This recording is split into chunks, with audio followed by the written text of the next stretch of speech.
Okay, welcome to the British Academy of Forensic Sciences event this evening. My name is Leslie Knott and I'm the administrator for the Academy. This evening we're going to be having a talk given by Angela Shaw, and there'll be an opportunity for questions and responses after the event with Angela. I'm going to hand you over now to our president, Tracy Alexander, and she will introduce our guest speaker. Thank you very much. Thank you, Leslie.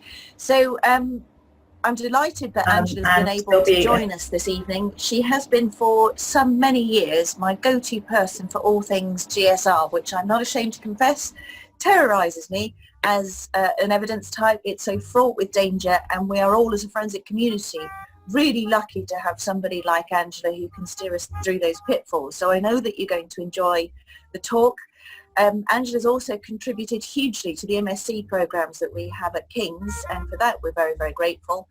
And having been around in forensic science long enough to remember the difficulties encountered by the criminal justice system through the Giordano inquiry, then Angela is the person who's going to steer us straight. So I don't want to say any more at all.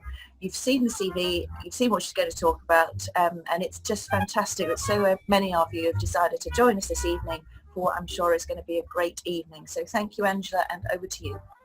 Thank you, Tracy. Yes, thanks very much to BAFS as well for asking me to speak. I shall just start the PowerPoint. Will allow me. There we go.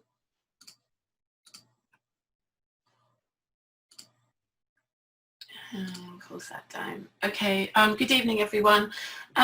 So I'm going to talk tonight about what does the presence of GSR really mean. And by that I mean the interpretation of the presence or the absence of GSR. And it can differ between the expert instructed for the prosecution and the expert for the defence. I'm going to look at a few of the basics of science, the production of residue, how it's transferred and how long it can persist, and then follow that up with areas that can be challenged, and illustrate these with some real case examples which I've worked on, which really demonstrates the need that we need to scrutinise the interpretation based on the case circumstances. So what is gunshot residue? In a nutshell, when a gun is fired, we have thousands of microscopic particles which are produced, and these are termed gunshot residue. They are produced by the ammunition. They're emitted from the end of the muzzle of a gun and from any gaps or openings in the mechanism of the gun. They are deposited onto the firer, anyone standing next to the firer, and any surfaces sufficiently close to the gun itself.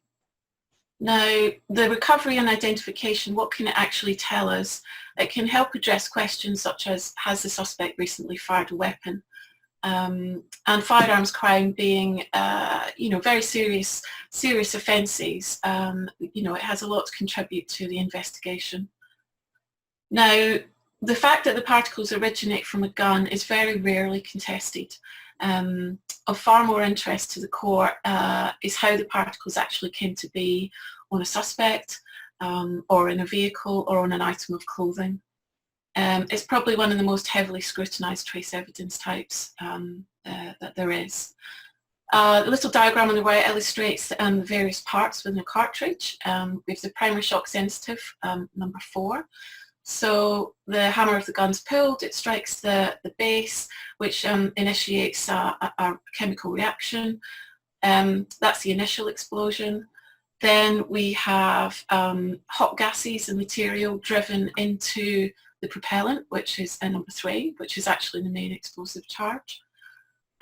We have a huge build-up in pressure and temperature, and this eventually results in pushing bullet number 1 out through the barrel of the gun and out ultimately towards the target.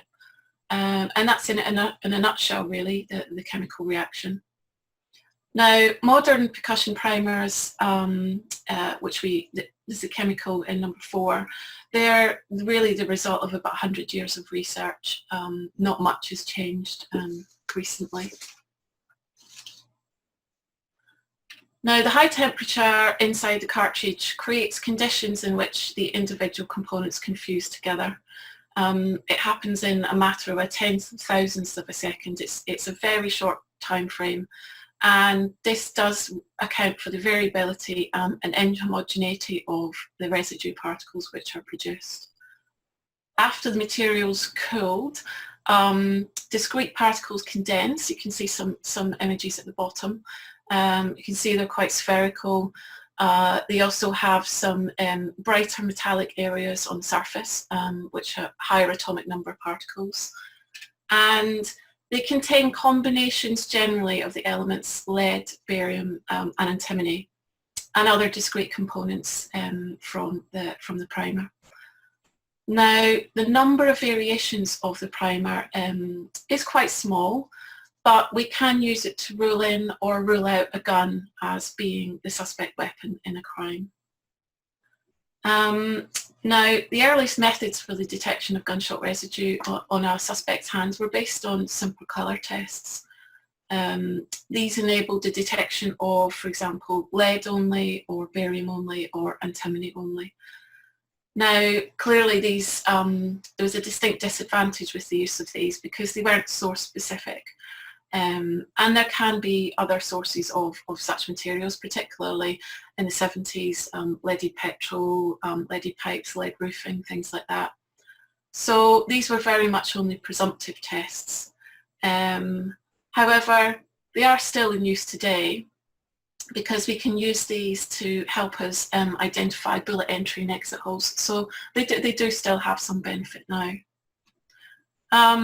Now, from the simple colour tests, in the early 1970s, the Metropolitan Police Lab in London discovered that when they were looking at filters from a firing range, there were some material on there which was of particular interest when you put it under a scanning electron microscope, to essentially a very high-powered microscope. And these particles, it was discovered, were unique to the discharge of a gun. No other known source of these particles was found at the time, and the elements were fused together uniquely within the particle. And this actually is still the same method that's used today. And we can see here with a picture of the gun firing, we can see the bullet being emitted from the end. We can see the gaseous cloud, which contains the residue particles. We can see it being emitted from the cylinder gap in the revolver. And there's some burning propellant going back onto the firer as well. So the classification of GSR, in any population, there will be a variation of the proportions and the combinations of the elements. And that's really because what I mentioned earlier, that it's has such a short time frame for them to fuse together. Particles which contain all three elements, by that I mean lead, barium and antimony, are called characteristic. Now, they used to be unique to the discharge of a firearm, but over the years research has shown that you can find similar particles from the discharge of fireworks, car brake linings, cartridge nail guns. However, the experienced analyst will know that these particles can be distinguished from actual gunshot residue. Firework particles, for example, are produced with a profusion of other chemical elements, for example, magnesium, and that would alert you to know that the source was not a firearm. Over the past 20 years or so, the original acceptance criteria has been refined and widened. So we now find that we have, you can see here, type 1 to 5. Excuse me, as a general rule, type 1 to 3 gunshot residue contributes to about 90% of casework. So we see that in about 90% of cases. Types 4 and 5 possibly make up about 9%.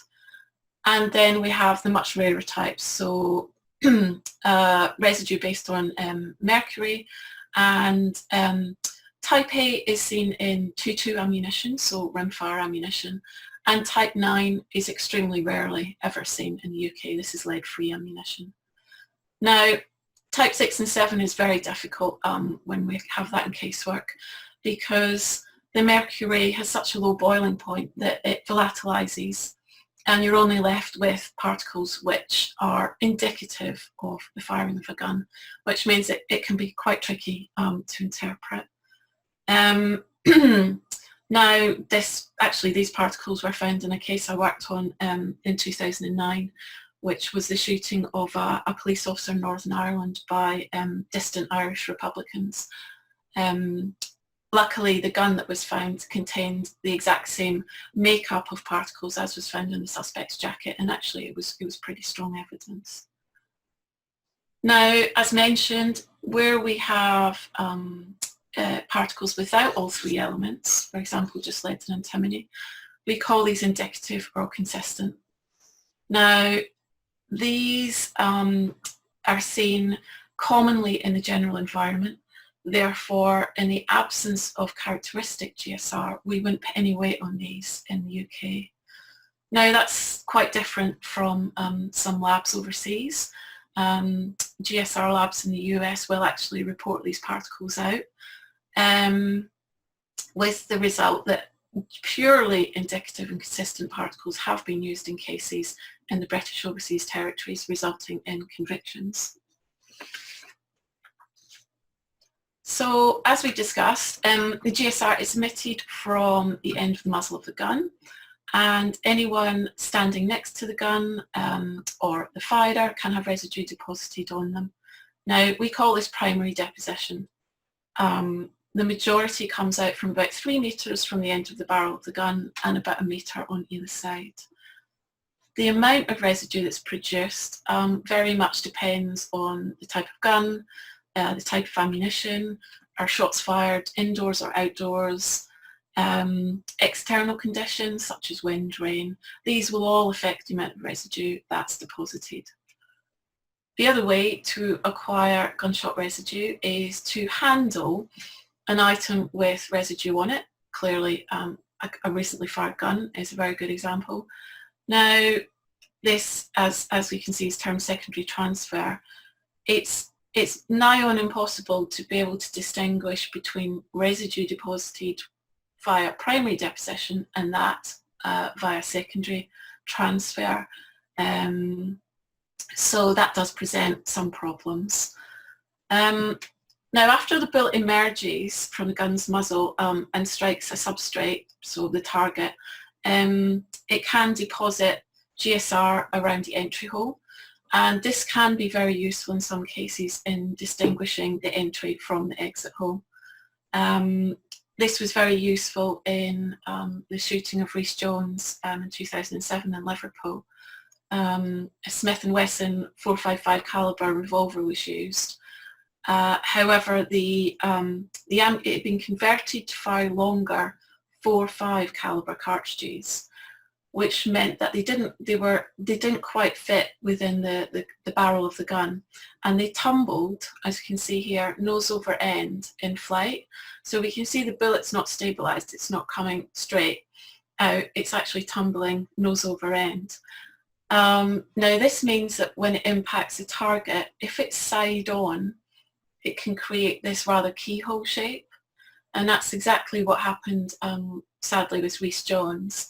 The bullet entered either partially or fully side on into the back of the neck of his football shirt, and it was initially thought that that was actually the exit, but it wasn't, it was the entry, and GSR was found around the hole, which tied it up as being the entry.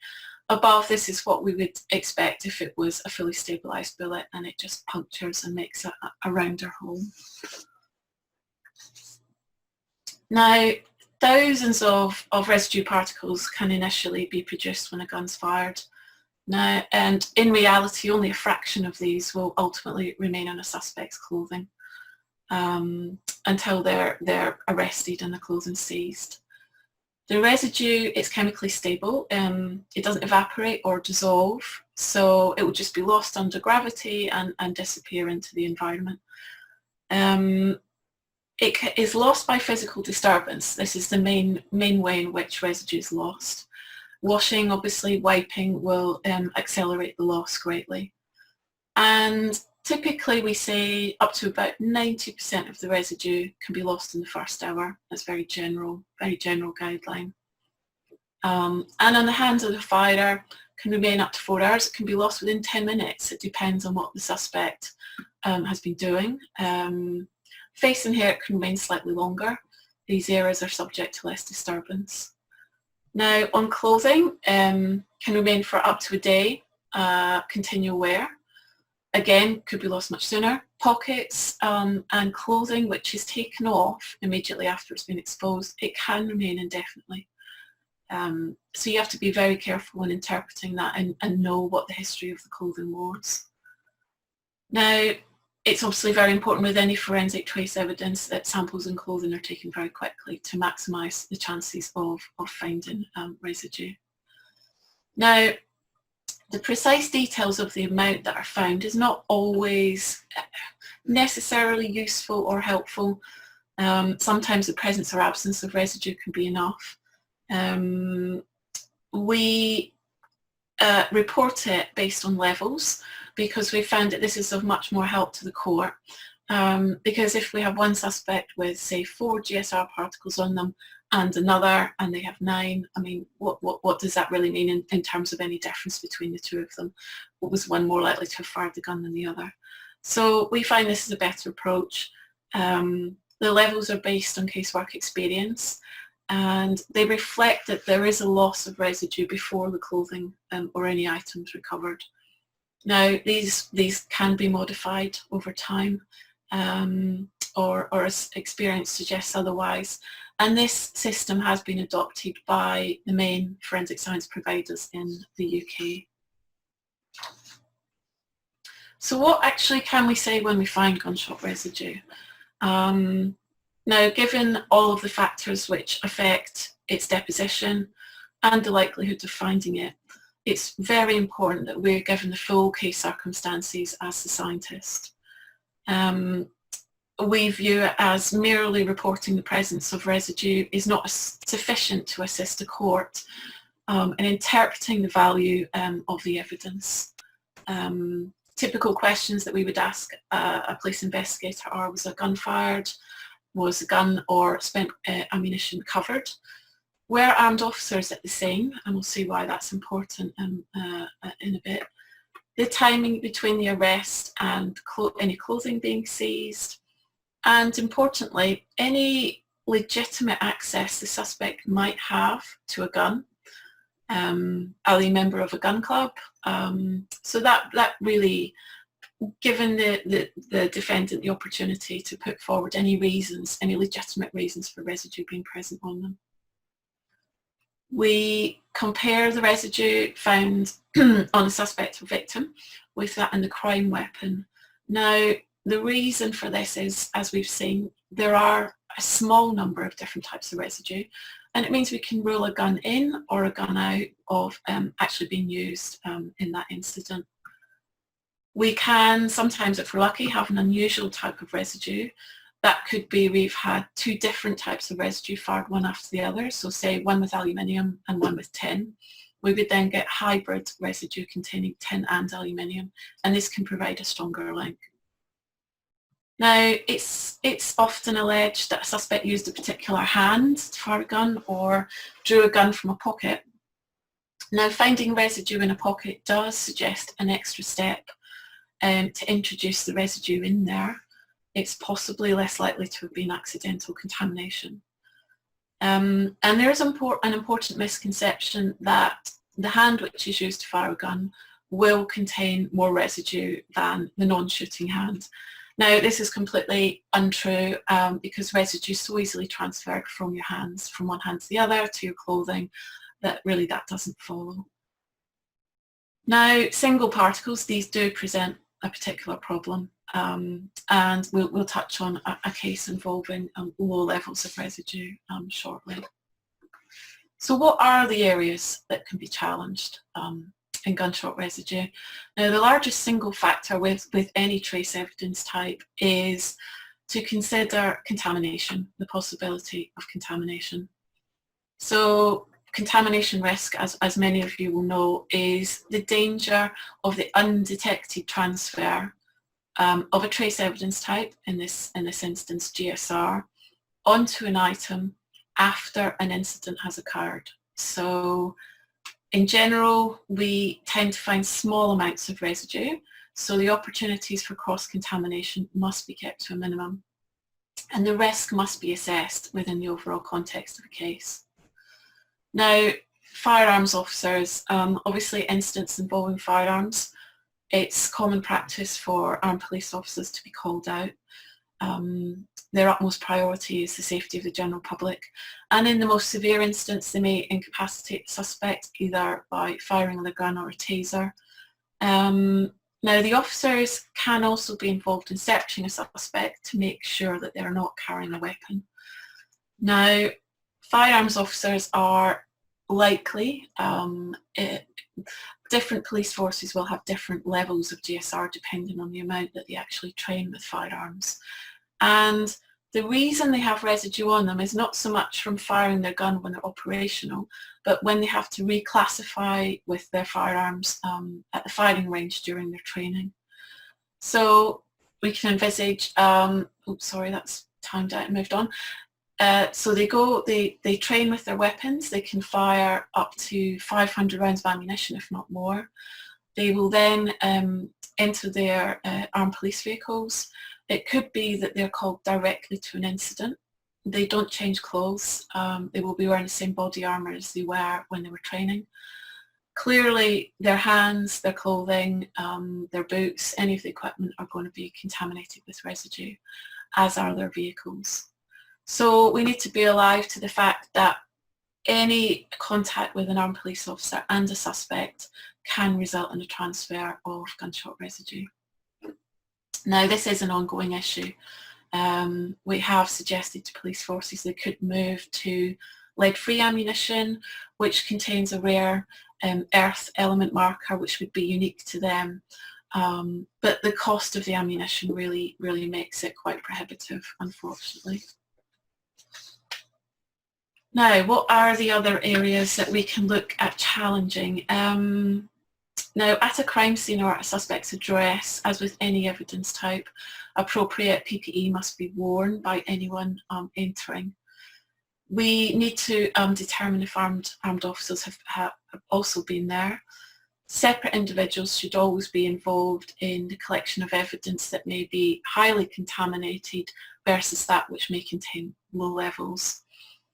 Now, if a suspect's address where SOCOs and police have been in attendance, then any items of interest really need to be packaged using full continuity and preserving the integrity of the items at all levels. Placing items on the floor, for example, where it's not covered is not good practice. We've had cases recently where that's actually taken place and armed officers have been in and through the scene beforehand. Now, it's good practice to package items individually rather than bundling items all in together. Again, you can have cross-transfer between the items. So all of these things really need to be borne in mind. Obviously, everything needs to be labelled, packaged correctly, and we need to have sufficient samples taken to be able to address the propositions. So, for example, has the gun been fired from or into a car? Do we have samples taken from around the windows, from the roof lining? Can we actually address that question? Now, this is an interesting one. Is there sufficient support for the strength of the evidence given by the expert? Now, you'd think that was a given. It's not always. It has to be backed up by an expert's knowledge and experience, if not by surveys and background literature. It's in the Forensic Regulators Code of Practice and Conduct that this has to be transparent, and any conclusions and interpretations drawn have to be able to be solidly backed up, and all evidence maintained on an expert's case file. Low levels of residue have been found without any link to the use of firearms. this again we'll come to shortly. Now, one of the other areas which can present issues can be experts at court which subtly use different language, which might put a different slant on the strength of opinion. So one example could be, I would expect to find type 2 residue, majority of the particles containing tin, written in a report. However, when it comes to giving testimony, changes that to, I would expect type 2 GSR with or without the presence of tin. Subtly different, but slightly different meaning. Reporting indicative particles, as I mentioned, we wouldn't do that in the UK, but that this is done overseas, and it's worth again being alive to that. So this is the first of the case examples that I was going to talk you through. Now, this is a case RVDjokovic, and I shan't say that again. Now, in this case, the victim was fatally shot. He sustained 6 gunshot wounds. This was the case in 2008. Now, the suspect was charged with murder some 3 years earlier. He was convicted at the Old Bailey and sentenced to imprisonment. Now, he appealed by leave, and one of the issues was whether or not the gunshot residue evidence should have been admitted at trial. The motive appeared to be that he had quite a substantial debt owing to the victim, and it was the Crown's case that the appellant murdered the deceased to avoid paying the debt. So 2 gunshot residue particles were actually found in a vehicle hired by the appellant, and he admitted driving the vehicle that day. He stated he went to the deceased's flat to pay him back the debt. When he left, the victim was alive and well. Now, spent cartridge cases were found in a drain next to where the vehicle had been parked. The primary evidence of gunshot residue wasn't in dispute. 2 particles had been found. The vehicle continued to be used in the days after the crime. It was then examined for the presence of GSR. 1 particle was found on the passenger seat and the other one on the outside of the driver's door handle. Similar gunshot residue was found on the victim. The expert for the Crown wouldn't be drawn and provide an interpretive evaluation, an evaluative opinion essentially on how the residue could have come to be on the vehicle. So basically they were given a source level opinion. Now, they said that their forensic science policy was that no opinion would be given if only 2 particles was present. Objection was taken on behalf of the appellant that the evidence shouldn't have been admitted. It had no probative value and it shouldn't have been allowed for a reliable conclusion. So actually the appeal court overruled, they ruled the GSR was admissible, and it wasn't open to the appellant to say that there was an absence of scientific evidence connecting him with the crime. The, as I said, similar GSR was found in the cartridge cases in the drain. However, an armed police officer had stopped the vehicle several days previously, had spoken to the appellant. He was wearing body armour. He wasn't armed at the time, and he said he didn't actually have any contact with the vehicle. So, in conclusion, the appeal court ruled that the judge didn't provide a misdirection to the jury on the gunshot residue evidence, and the appeal was dismissed. Now, we can see how useful was this to the court, that no evaluative interpretation was given for 2 particles. It could be said that we need to address prosecution proposition and formulate a defence proposition, and then we look at using our knowledge and all of the case circumstances. We can then help the court and provide an activity level, address activity level, so therefore helping the jury and assisting them in what they could actually conclude with regard to the 2 particles. This is another case I was instructed for the defence, and it's an example of where an expert has re-evaluated their evidence.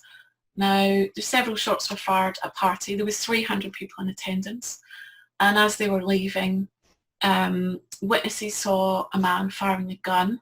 3 shots were fired in the opposite direction of the group leaving. He got into a vehicle, left the scene. The prosecution alleged that the gunman deliberately fired the gun and resulted in the injury to one of the partygoers. The police searched a co-defendant's address, and the co-defendant was actually the cousin of the defendant. And they recovered a 9mm caliber Bi-Colt SLP and a sound moderator and some ammunition. Now, in the same room, within another drawer, they found a shirt and a pair of trousers. Now, there was actually evidence to suggest 2 guns had been brought to the party. No evidence was adduced to which one actually caused the injury to the victim. Now, the co-defendant, in his defence, said that on the day of the shooting, he was called and asked to give a gun to a couple of the men at a location near his home address. They then met again later, and he was handed a bag and given the gun back, and it also contained a pair of jeans and a shirt.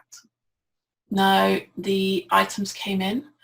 They had a very high level of gunshot residue on them. The defendant accepted that he was present at the party and he was wearing the shirt, but he denied being the gunman, and he was charged with attempted murder. Now, the prosecution expert concluded that the level and distribution of residue on the clothing could not be accounted solely for it being present in the bag with the gun. And they also said it provided some support for the gun, the wearer firing the gun. Now, expert for the defence, that was myself. I reported that given the gun was within the bag with the clothing, it was possible all the residue had actually come from the gun being in the bag. Now, the bag wasn't examined. We don't know how much was actually in there. And it's also possible the GSR was deposited from the firer, from the gun being fired. At trial, Defence Counsel explored the even distribution which the expert for the Crown claimed, and it was established that it couldn't be said the residue was evenly distributed. Therefore, it was more likely that it could be not said how the residue was deposited. Now, the co-defendant, he was found guilty of possession of a firearm with intent to endanger life, but the defendant was found not guilty of attempted murder, but guilty of possession. So, and later on the defendant was given permission to appeal, and actually he was successful and his conviction was quashed. Now, this is an example of where we can have contamination by armed police officers. This was a high-profile gangland shooting in Glasgow in 2010. Now, the victim was sitting in his car in a supermarket in broad daylight. 2 suspects approached and fired 14 shots into the vehicle. 9 spent 9mm caliber cartridge cases were recovered close to the vehicle. And a week later, a .357 revolver was also found. Now, 6 months later, the police searched the suspect's address and recovered this jacket. Armed police officers actually went into the address beforehand, and the jacket was found in a wardrobe, which matched an eyewitness's description of what was being worn by the gunman. A single GSR particle, of course it was only a single one, was found on the front of the jacket. Now, the prosecution in this case said that the elemental composition of the particle was similar to that in some of the spent cartridges found at the scene. They said they couldn't see anything further about a single particle, and a lack of information meant they can't say how it got there. Now, I was instructed by the defence and said that if the jacket had been worn in the 6 months previous, then it supports that the particle was deposited more recently, because obviously it'd be lost through wear and just disturbance, really. It's also possible it was transferred there by the armed police officers.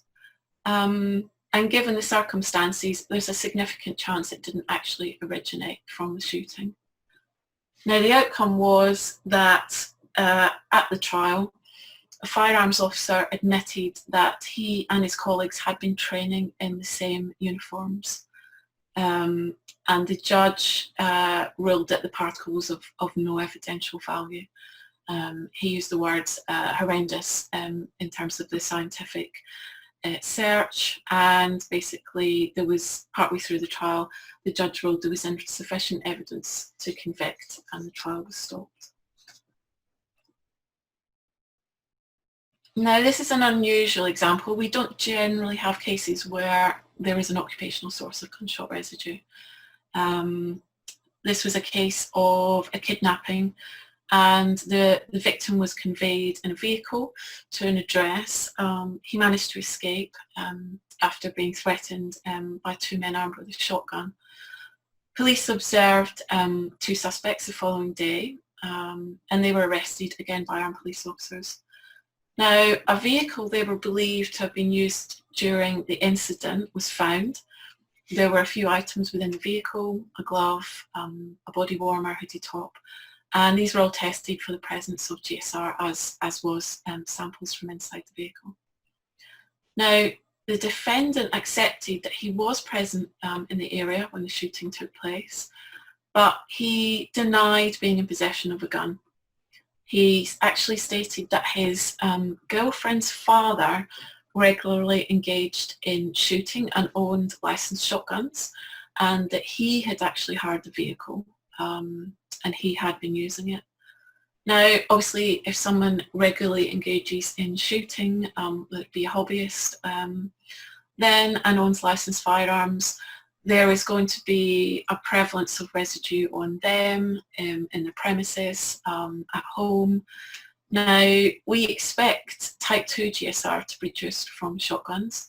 Not always. There can be a small minority as type 4, but in the main it's type 2 residue.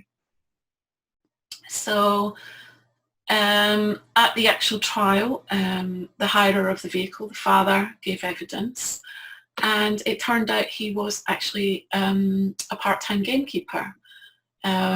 He arrived in full gamekeeper regalia, and he said he shot on a daily basis, sometimes up to 500 cartridges, and was part of a shooting family. He also said that he had hired a vehicle, and it was actually used to help him move house. Partly it could have been used to transport his clothing, his belongings, anything which could have been contaminated with residue. Now, I was the expert, and myself and the expert for the Crown, after this materialised, wrote a joint statement saying that it would be highly likely there'd be a very significant level in the vehicle transferred from the gamekeeper. So we could not reliably say whether any of the GSR in the vehicle actually came from the Crown. Now, this is final case example, and I touched on it a little bit earlier about the landscape in the British Overseas Territories is slightly different. I've been instructing a number of cases in Bermuda and have got to know their system quite deeply, and it's proved very interesting. This is a case which in 2017 the victim was chased by gunmen, and we can see here on the top right corner, this is the gunman. You can see the flash, you can see his arm outstretched. Now, this is a sloping alley. The victim's actually, he's not halfway up, he's behind on the sloping alley, running down towards the road. Now, he was shot 4 times, he was fatally injured, and police executed a search warrant. They went to his address, he was arrested. Armed police officers again went in. They searched every room in the premises, and they seized some clothing items. The British Overseas Territories don't have the luxury of their own forensic labs, and will send exhibits in the main to laboratories in the US, and this is what happened in this case. Now, low levels of residue were found on the defendant's hands and on a pair of jeans. Now, basically, we couldn't comment on the commonality of the residue found with any on the victim because they don't tend to compare the residue which is deposited on the victim or found in the gun or the spent ammunition. So we couldn't say anything about whether the residue was the same type or different. I was called to give evidence at the Supreme Court in Bermuda, and the suspect was convicted by unanimous verdict for murder and using a gun to commit an indictable offence. He received life imprisonment. Now, he then appealed his conviction and his sentence. The sentences over there can be pretty hefty. And one of the grounds for appeal was gunshot residue evidence.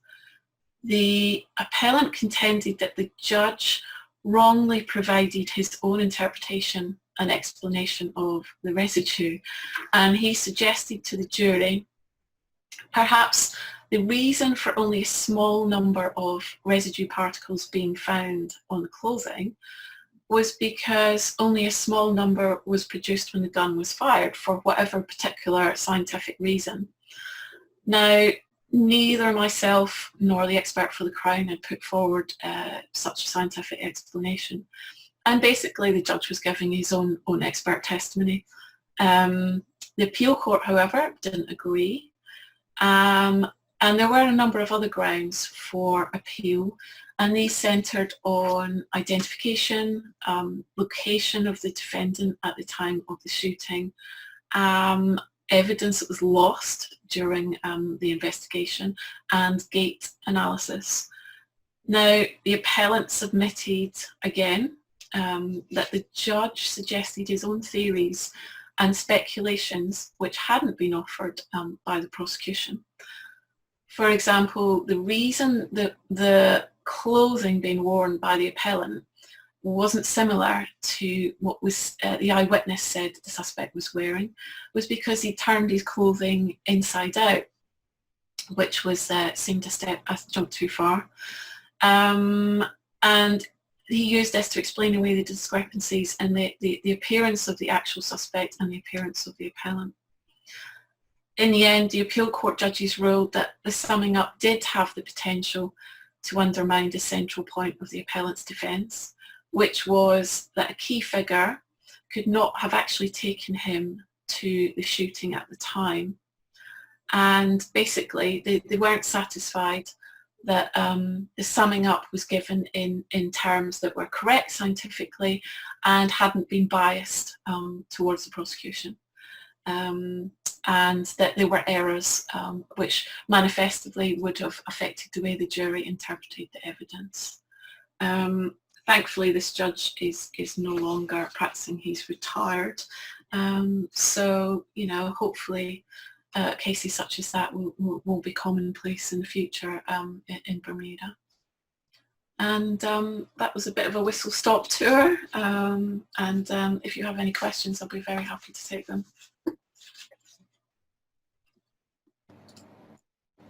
Thank you, Angela. That was great. I loved it, and it's reminded me of quite a few things. So if you'll indulge me, I'm just going to ask a couple of questions myself, but I know we have some on the chat. So I'm just going to kick off with a couple from me, if that's allowed. Sure. So you were talking about when somebody fires a weapon, that potentially there's a suggestion of, you know, which arm that could be fired from, etc. So I remember a piece of research from the Netherlands Forensic Institute, and it was years ago, but they were kind of putting a grid on somebody's arm, and the theory was that you would have, in the similar way to you have an area of burning in an arson attack that would direct you to the point of where all of these particles are. example, had originated, that you could get the same thing. Did that ever go anywhere? So that they do use sorry, it's just videos come up. They do use a different approach sometimes, and they use a colorimetric method, a bit like I was talking earlier, and they can actually show the individual presence of particles on specific locations, which can help. But I think what you're referring to was they were actually using that to determine range of fire as well, and the distance between. It's not a technique that we use in the UK, and it's used very specifically, and it then requires follow-up using specific shooting tests at different distances to be able to then show what you would expect. It's not a technique that we use, but yes, I'm aware that in the Netherlands they do that. Great, thank you. Which kind of leads me on to the other question that I had. Clearly you and I remember what I think of the great days of the Forensic Science Service. So when you were talking about the type 1 to 5 and the prevalence of it in terms of percentages potentially, as in how often one finds it here or in a different geographical location internationally perhaps, where does most of that research get done now? I think it would be fair to say it doesn't. Yeah, which is sad, but the private forensic providers, I think they would agree with me, the experts that work there, many of whom I've worked with previously at the Forensic Science Service.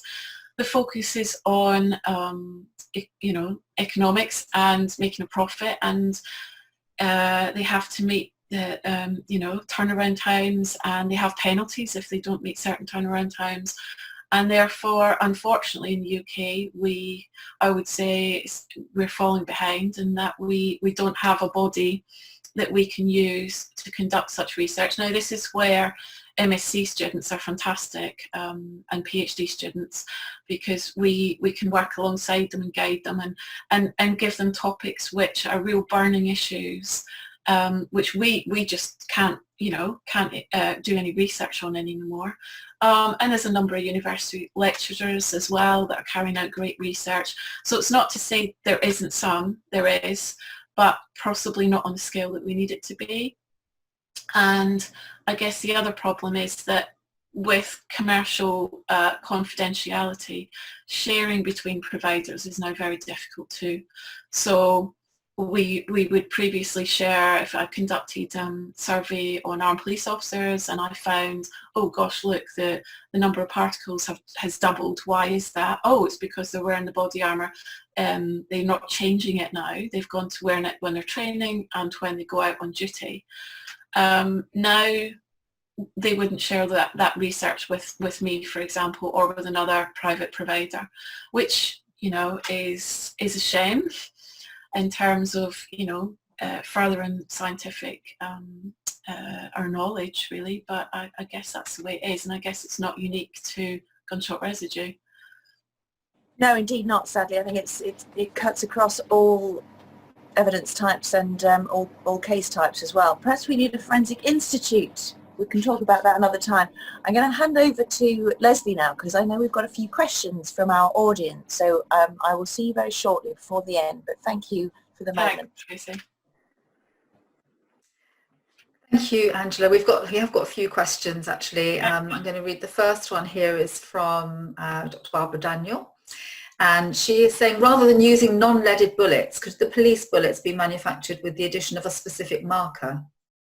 So yes, exactly right, and we touched on that. When we were at the Forensic Science Service, we did actually conduct some work with a company in Germany who produces lead-free ammunition for the German police, and we researched a rare earth element marker. It was specifically for the Met Police at that time, and we did a lot of studies into is the marker combined within the percentage of the GSR? So would in every single particle produced, would the marker be there, such that any residue deposited, we could track it back to the police?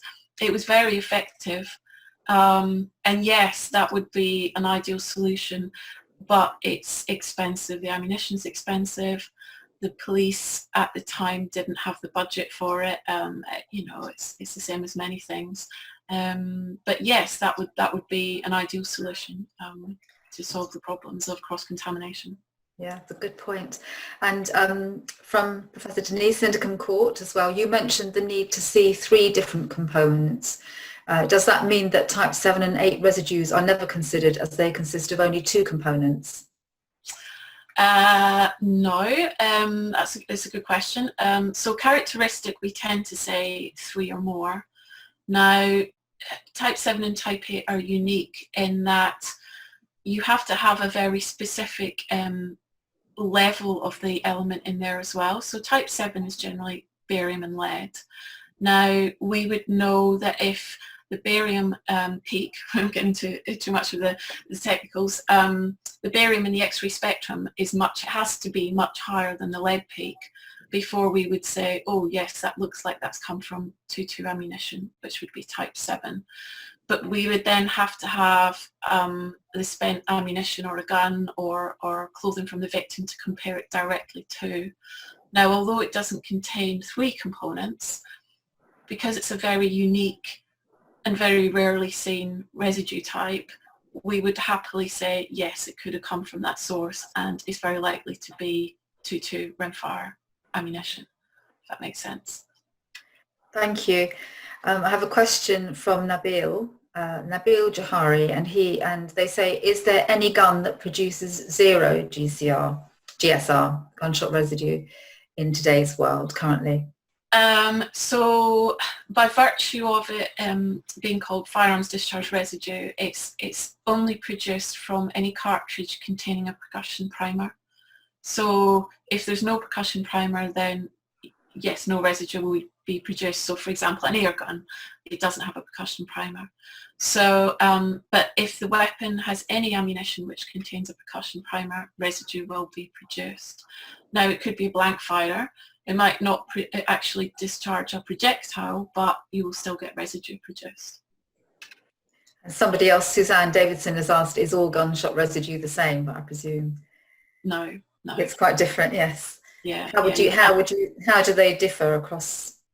So that the ammunition manufacturers will include different elements. So for example, the primer cap that we saw, some ammunition manufacturers will put a layer of tinfoil over the top. And in that instance, we would then have lead, barium, antimony and tin. And that would be different. Obviously, the tin is in addition to the lead, barium and antimony.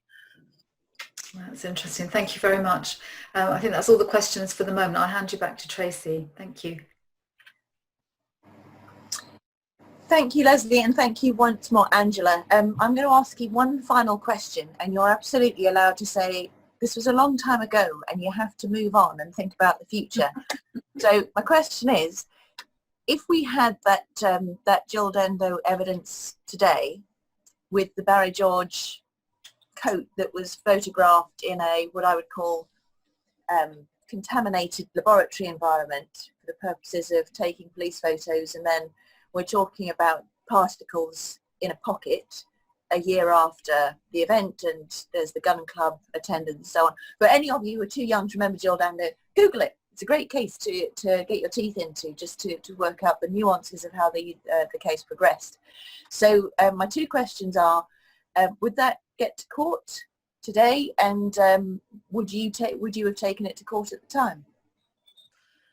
Well, I guess first and foremost, I guess it's not for me to decide whether it's going to go to court. I mean, that will be the CPS, etc. And what tends to happen in cases where we've had single particles since, it's up to the judge essentially whether they're going to rule it admissible or not. It's we can't decide. We report everything we find, whether that be a single particle, whether that be 50 particles. It is reported. Now, we then provide an interpretation, and with single particles, we can't say really anything at all about single particles because we found them on public transport. We know that unarmed police officers can have residue on them. So it's we would report it, and then it would be up to the court to decide whether it's ruled admissible or not, depending on the way it's viewed. We as experts would just ensure that we provide the correct interpretation in terms of the strength or absence of any strength, and obviously with a single particle there isn't any strength of evidence. Spoken like a true independent professional here, but you have answered both of my questions. So thank you very, very much indeed for that. So sadly we're going to have to let you go, but thank you very much once again. I loved it. It's been much too long since we had you talk for maths, so let's try and make this kind of a regular feature, and see if you'll be coming back, or if you have a case that comes up and you think this would be great to share, please use us as your platform, because we've really enjoyed this evening. So finally, thank you to all of the participants, everybody who's joined in this evening. I'm sure you've enjoyed it as much as I did. I would encourage you to have a look at the website. Our next event is in December, and it's on blood pattern analysis. Lots of details on there. And please do, if you're not already a member, join BAFS, because as you can see, we have lots of wonderful events. Thank you very much, all of you, for joining us, and I look forward to seeing you again. Have an enjoyable rest of your evening. Good night. Thanks, Tracy.